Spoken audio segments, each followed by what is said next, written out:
Queridos amigos y hermanos, paz y bien. La liturgia de Cuaresma comienza con una afirmación impopular, que necesitamos convertirnos porque somos pobres pecadores. El Salmo responsorial del primer domingo de Cuaresma dice: reconozco mi culpa, tengo siempre presente mi pecado, contra ti solo pequé.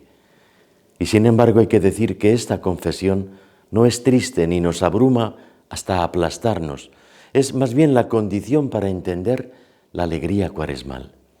Lo triste sería que el Salmo y nuestra vida terminasen ahí, es decir, que el pecado y que todos nuestros fracasos y limitaciones tuviesen la palabra última y fatal.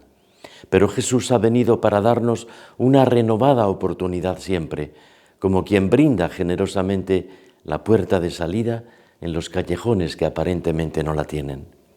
Las tentaciones de Jesús son el espejo en donde podemos ver todas las nuestras, y ahí vemos cómo Él prefirió el designio del Padre antes de secundar los sutiles señuelos del maligno que venía a separarle de su amor en ese sobrecogedor relato que nos acerca el Evangelio en este primer domingo de Cuaresma.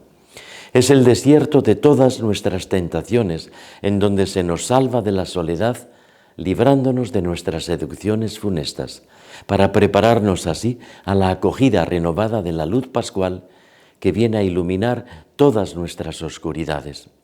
La acogida de la salvación del Hijo de Dios, en cuyas heridas todas las nuestras han sido curadas.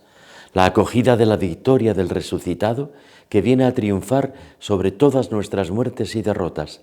La Cuaresma es camino de alegría, porque levantándonos de nuestras oscuridades, nos vuelve a proponer una meta que termina en la Pascua más gozosa.